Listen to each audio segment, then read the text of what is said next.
नमस्ते दोस्तों। आप लोग तो सब बहुत ही अच्छे होंगे। मैं भी बहुत ही उम्दा हूँ। अभी काफ़ी दिनों से बहुत सारे लोग मुझे लिख रहे हैं कि दादा भाई आप तो बहुत सारे बातें करते हो, एनर्जी का बातें करते हो, ईश्वर का बातें करते हो, हर जगह में है बोलते हो, हमारे अंदर है बोलते हो, बाहर है बोलते हो। है कहाँ? मान कैसे लूँ?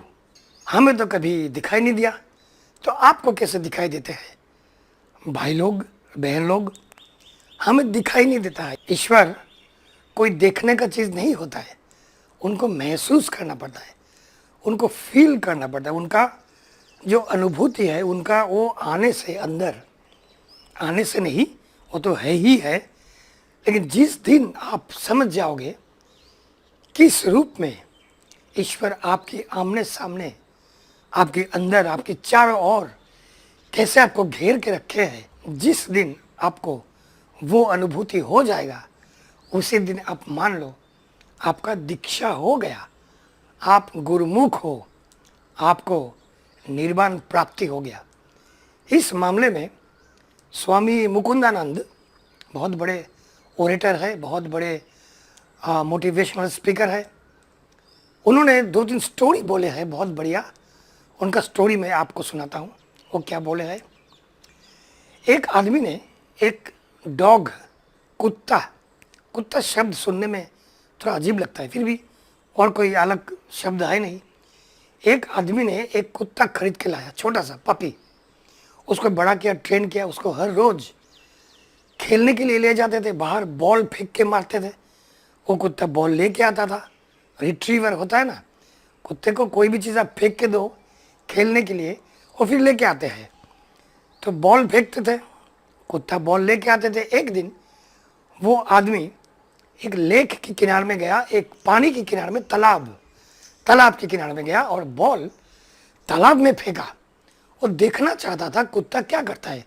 उनको लगा था कि कुत्ता पानी में उतरेगा, उतरने के बाद जैसे कुत्ते तैरते हैं, आप लोग देखे भी होंगे, कुत्ते तैरते हैं पानी में, है ना। तो उनको लगा था कि मैं पानी में बॉल फेंका, कुत्ता अब पानी में उतर के तैर के बॉल के पास जाएगा और बॉल लेके आएगा। लेकिन आश्चर्य का बात है, वो कुत्ता पानी के अंदर नहीं गया। वो कुत्ता पानी के ऊपर से टक टक टक टक टक टक चल के बॉल के पास गया और बॉल लेके फिर टक टक टक टक टक टक टक टक करके आ गया। आगे बॉल मालिक को दे दिया।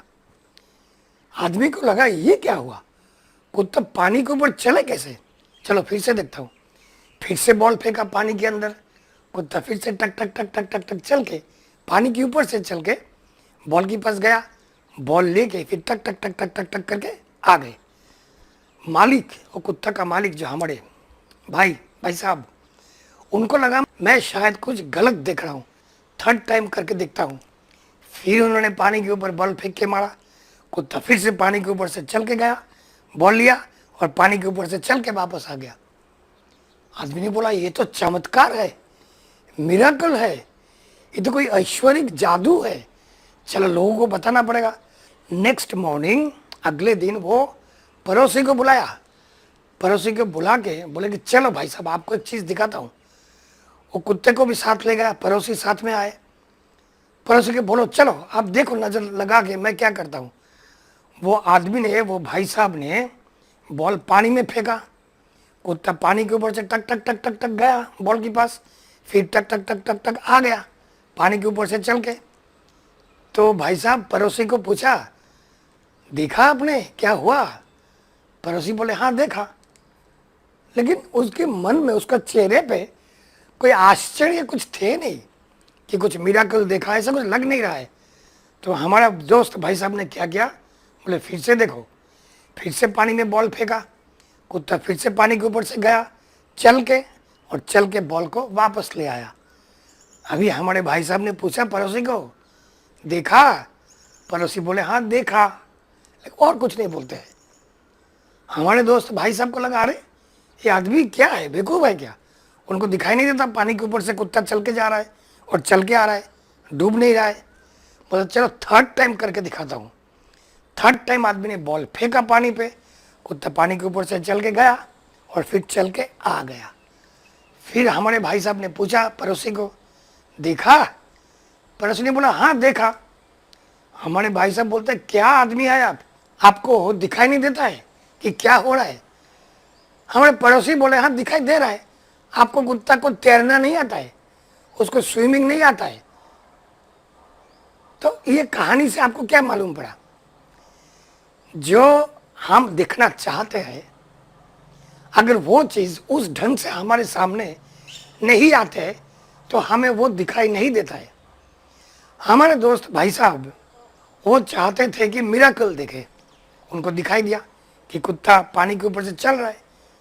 और हमारे जो पड़ोसी है, पड़ोसी भाई साहब, उनको उनका दिमाग में था कुत्ता तैरता है, स्विम करता है। तो उनका मन दिखना चाहता था कि वो कुत्ता तैर रहा है, पानी में तैर के जा रहा है, तैर के आ रहा है। इसीलिए उसको वो मिराकल दिखाई नहीं दिया। जो मिराकल हुआ, जो कुत्ता पानी के ऊपर से गया, पानी के ऊपर से चल के आ गए, उनको दिखाई नहीं दिया। तो क्या है दोस्तों, ईश्वर को हम लोग सब तो मानते हैं, हम लोग जानते हैं, कभी कभी ये भी हम मान लेते हैं कि हम लोग भी ईश्वर का एक टुकड़ा है, क्योंकि हम ईश्वर में डूबे हुए हैं। वो हमारे अंदर है, वो हमारे बाहर भी है। जैसा मैंने दाखला दिया था उदाहरण, रसगुल्ला जैसा, रसगुल्ला रस में डूबे हुए होते हैं। रसगुल्ला की जो मटला होता है, जो तपेला, उसके अंदर रसगुल्ला रखा जाता है, उसमें रस होता है चीनी का, उसमें रसगुल्ला डूबा हुआ होता है। वो चीनी का वो रस जो है वो है ईश्वर, और जो रसगुल्ले है वो है हम, स्वीट। हमारे अंदर भी वो चीनी का रस आ जाता है, हमारे बाहर भी वो चीनी का रस रहता है। आप किस तरह का रसगुल्ला हो उसके ऊपर आधार है, उसके ऊपर निर्भर करता है आप वो चीनी का रस कितना आप सूझ सकते हो, कितना आप एब्जॉर्ब कर सकते हो, कितना ईश्वर का शक्ति आपके अंदर होगा। ये हम सब इंडिविजुअल के ऊपर आधार है। हम जिस जिस ढंग से विश्वास करेंगे, मानेंगे, उस शक्ति से हम लोग वो चीनी का रस हम लोग सूस लेंगे हमारे अंदर। हम अगर मानेंगे कि हम ईश्वर का संतान है और हमारे सब के अंदर वो जो सर्वशक्तिमान, जो ब्रह्मांड चलाता है, वो जो एनर्जी, आ गया मेरे बात पर, वो जो एनर्जी है, वो जो वोटेक्स बोलो कि वो जो कैपिटल एनर्जी है, जो मूल सोर्स, जो स्रोत है एनर्जी का, उसी का एक एक छांटा हमारे अंदर है और बाहर तो है ही, क्योंकि हम उसमें डूबे हुए हैं। तो जब भी आप कोई भी पूछते हो कि कहाँ है ईश्वर, दिखता क्यों नहीं है, आपको मैं दो तीन बातें बोलता हूँ। ये जो आप मुझे देख रहे हो, आप कहीं बैठे हो कि खड़े हो कि सोए हो, आप मुझे देख रहे हो, सुन रहे हो, ये कैसे हो रहा है? क्योंकि आप ईश्वर हो। ये जो शक्ति है आपके अंदर, यही ईश्वर है। आप सुबह उठते हो, नींद में आप मर नहीं जाते हो, यही ईश्वर है। आप अभी श्वास ले रहे हो, यही ईश्वर है।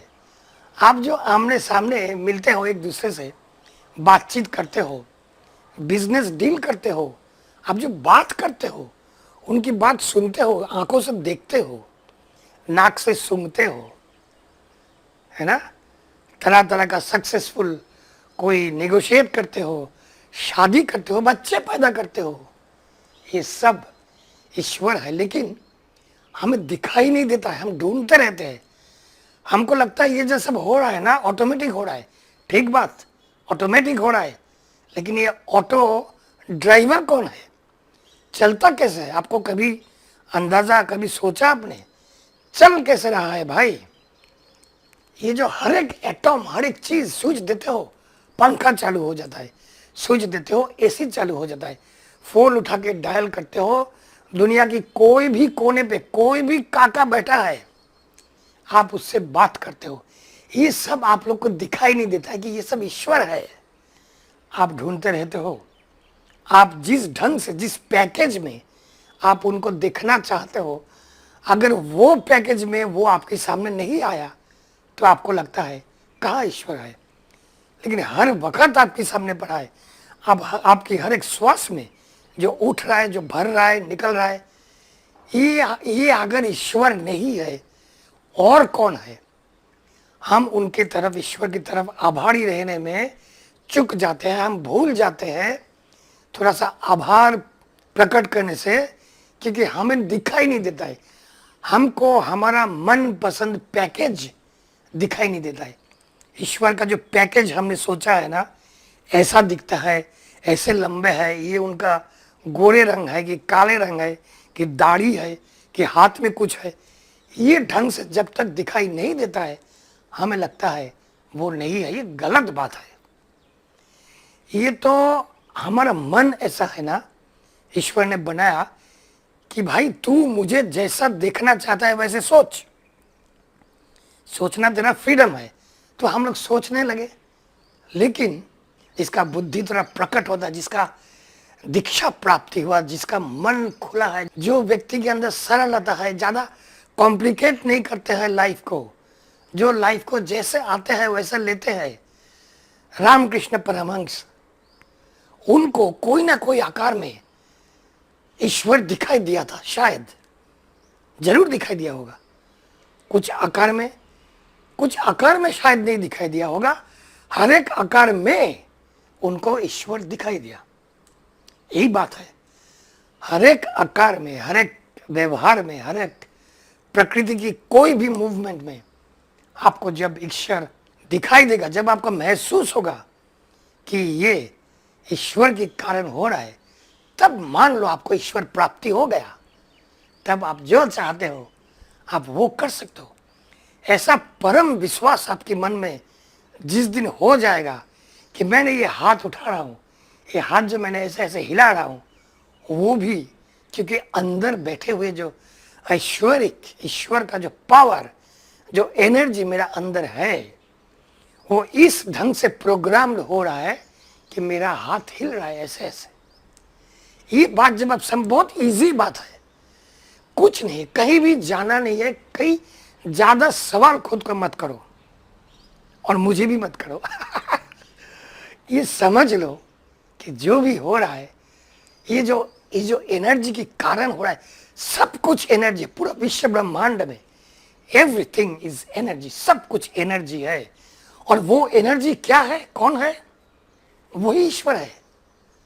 इसको हमने नाम दिया ईश्वर, क्योंकि हम लोगों को पता नहीं पड़ता है कौन क्या है अगर उनको हम कुछ नाम ना दे।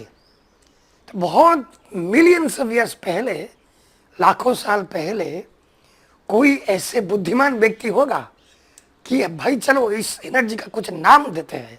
उन्होंने बोल दिया कि ये ईश्वर है, सृष्टि करता है। तब जाके हमें पता पड़ा कि ईश्वर बोल के कोई व्यक्ति या कोई चीज है, वो है ये विश्व ब्रह्मांड का एनर्जी। तो भाई साहब, बहन लोग, आपको मालूम पड़ा, दिखाई दिया ईश्वर किधर है?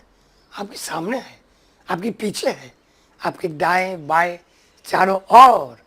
जब आंख बंद करोगे, जो चीज आपको दिखाई देता है, जो महसूस होता है आपके अंदर, वो भी ईश्वर है। ढूंढते मत फिरो, वो तुम्हारे साथ है। मान लो, ये मानने का चीज है, ये महसूस करने का चीज है, ये फीलिंग का चीज है। ठीक है, आज यही तक, ज्यादा ढूंढे मत, पास ही है भाई, उनका उपयोग करो। अपनी खुद की एनर्जी का उपयोग करो, व्यवहार करो और सक्सेसफुल सुखी जीवन पाओ। आप लोग सब अच्छे रहना, आप लोग सबका मंगल हो। फिर मिलेंगे, जाओ जीत के आओ।